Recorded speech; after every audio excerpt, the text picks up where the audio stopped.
Bismillah ar-Rahman ar-Rahim. Thank you, Catherine. I'm grateful to be here in Doha with all of you today. One of the most fascinating things about technology is its ability to reveal human nature. The way we interact with our devices tells us a lot about ourselves. We are, by nature, storytellers. It's how we make sense of the world. Every selfie, status update, photo, and video we share adds a few more lines to the story that we are constantly writing and rewriting about ourselves. We publish moments of our lives to our social media pages, never quite knowing how they will be received. Will we be praised, judged, or, worst of all, will we be ignored? Because for a social species like ours, invisibility is akin to death.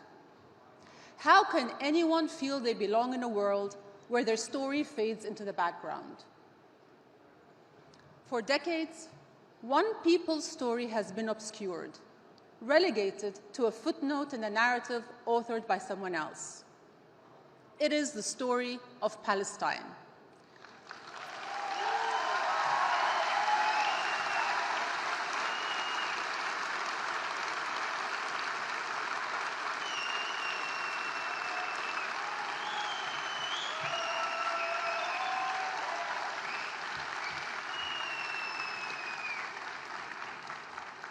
The story of Palestine, whose people have been pushed to the periphery, just out of sight and out of mind.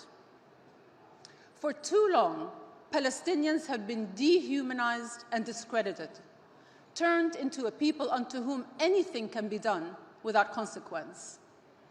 Their status as an occupied people is glossed over. Their diverse population of doctors, educators, and activists is disregarded. There are many attempts at nonviolent resistance, from historic strikes and civil disobedience to Gaza's Great March of Return, have been crushed, even criminalized. Instead, Palestinians are reduced to antagonists in someone else's story. They are cast as terrorists and security threats, nothing more. Yet, today, for all the cruelest reasons, Palestinians have come into the world's field of vision with sharper focus.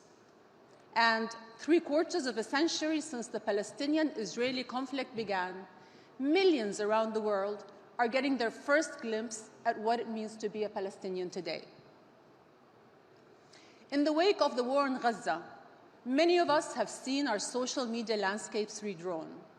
The colorful feeds on our phones have given way to monochrome, white shrouds, gray rubble, and black and white screens warning of sensitive content ahead.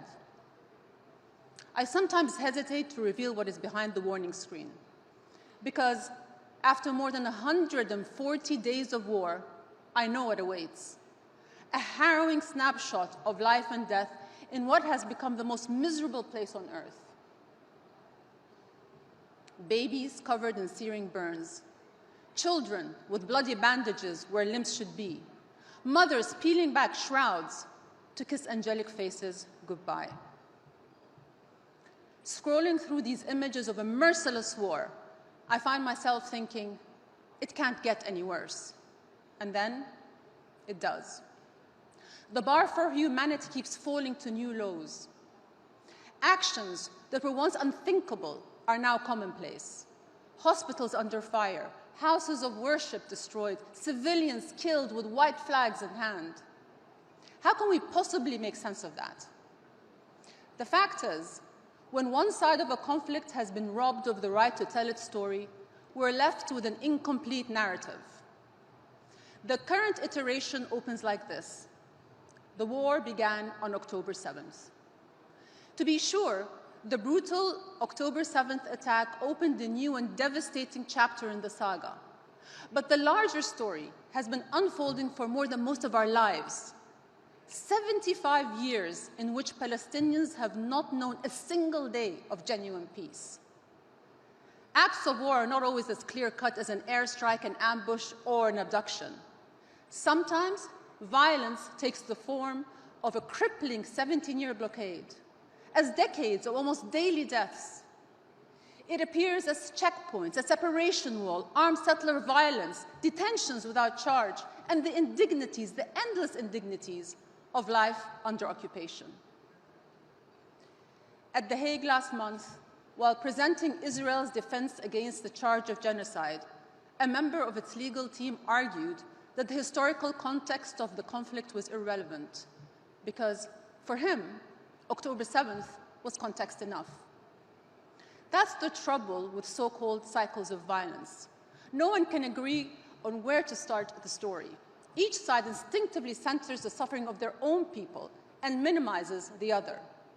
A posture enabled by digital echo chambers that reassure us that our opinion is the only credible one. The historical story of Israel centered on World War II, the Holocaust, and the Jewish people's desire for a homeland. Yet, this account has overshadowed the Palestinian story, the Balfour Declaration, the ethnic cleansing of the Nakba, and the decades of displacement, dispossession, and illegal military occupation that have followed and continue to this day.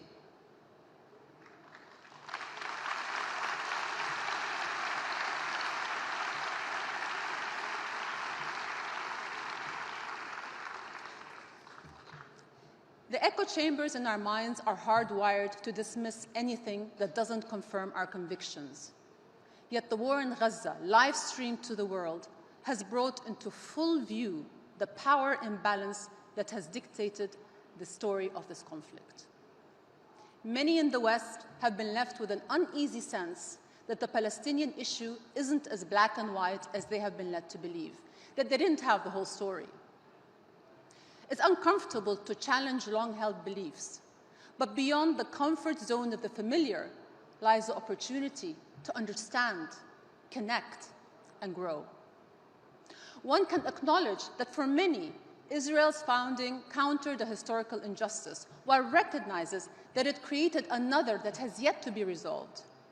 You can condemn the killing of Israeli civilians while affirming that absolutely nothing could ever justify the annihilation of Gaza and its people. But many who have expressed these sentiments have faced a backlash, as if it's a crime to place equal worth on Palestinian and Israeli lives, as if Palestinians exist outside the limits of our humanity. Yet, just as stories can dehumanize, they can also empower.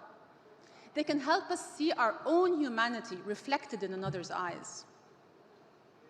Over the past few months, many Gazans have been thrust into roles they never asked for. Photographers and content creators turned war correspondents, reluctant spokespeople for Palestinian suffering and strength. For those living half a world away from Gaza, it can be difficult to relate to a faceless people under attack. But that distance falls away when scrolling through the Instagram grid of a cheeky teenage boy in northern Gaza. His sense of humor may remind you of your son, your little brother, yourself. Yet, he is joking at the irony of surviving months of shelling only to potentially starve to death. Another brave young woman shares updates from a sea of tents in Rafah. When the lack of clean water forced her to cut her curly hair, activists across the world cut off a lock of their own in support. This is at once a tragic and a transformational moment for the people of Palestine. Just as their lives are crumbling around them, people everywhere are connecting with them. From London to Madrid, DC to Dublin, people are mobilizing for Palestine in unprecedented numbers. Jewish activists around the world have been some of the loudest voices calling for a ceasefire. Murals of Gazan bloggers have appeared on European streets. This new generation of citizen journalists is being credited with humanizing the people of Gaza. The tragedy is, Palestinians have been human all along. It had just been simpler to believe otherwise. Today, the visibility of Palestinians is dependent on their devices, but also on decisions made worlds away, in office buildings and corporate headquarters. Many Palestinians and advocates have said they believe major platforms are limiting their reach. Some have had their accounts suspended or deleted after speaking up on what the International Criminal Court of Justice has deemed a plausible genocide. It can be nearly impossible to prove that you have been shadow banned or censored. Yet, it is hard for users to trust platforms that control their content from the shadows based on vague standards. Online and offline, blurred standards have never worked for Palestinians' advantage. Just look at global benchmarks of human rights, international law, universal values of equality and justice. Some of our most basic principles are being rewritten in real time to rationalize an irrational level of violence. Why is the killing of some condemned while the killing of others justified? Why is depriving one child of food a crime, but starving 1 million Gazan children an acceptable outcome of war? These questions are echoing across the world, creating an unmistakable shift in global perceptions. But what's the point of changing minds without changing reality? Lately, I've been reflecting on the power and limitations of solidarity. The people of Gaza have never been more connected, yet never more isolated. Cut off from food, water, medicine, fuel, and everything required to sustain human life, they have continued to reach for their phones, to reach for us. Palestinians have long dreamt of telling their story to the world. Today, they are being heard loud and clear, but at what cost? It has taken their mass killing to garner mass support. Why must Palestinians audition for their humanity? Why must some fight tooth and nail for compassion while others are given it freely? What does it matter if millions of people believe you have been wronged if the injustice continues?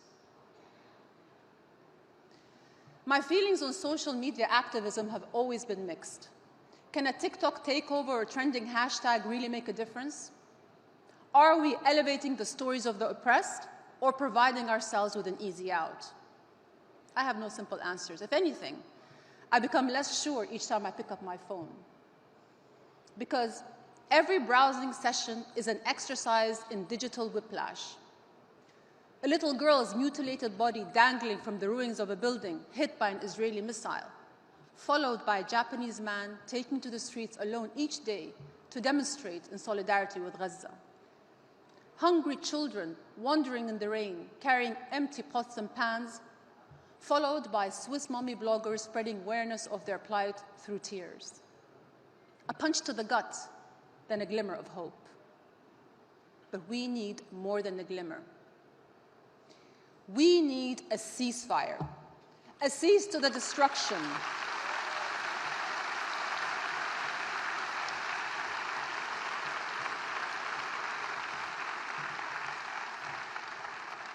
A cease to the destruction, a cease to the displacement, a cease to the deprivation by design. This war must end now. The inhumane obstruction of aid delivery must end, and the hostages and detainees on both sides must go home. But that is only the beginning.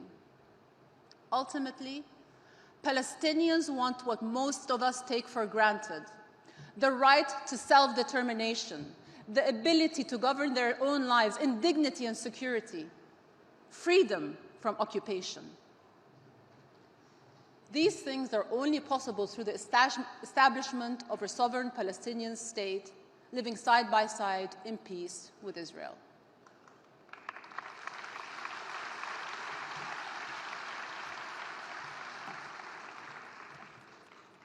When we fail to stand up for what is right, we sign off on all that is wrong. Palestinian solidarity cannot become a passing trend. The millions who have amplified their voices cannot let the story of Palestine fade into the background once more. Each voice sends forth a ripple of possibility. Together, they can create a new reality for the people of Palestine. Public pressure can rewrite the future. Collective action has compelled leaders to take steps once thought impossible: to abolish slavery, to end apartheid, to take down walls. But make no mistake, there is nothing more powerful than an informed, indignant global community calling for an end to a great injustice. Because change is possible. Injustice is reversible. But the onus is on us. As Martin Luther King Jr. once said, change does not roll in on the wheels of inevitability, but comes through continuous struggle. We must insist on a world where peace, dignity, and freedom are inevitable. For you, for us, for the people of Palestine. Because their story is part of our story. And in showing up for them, we are showing up for ourselves. Thank you all very much.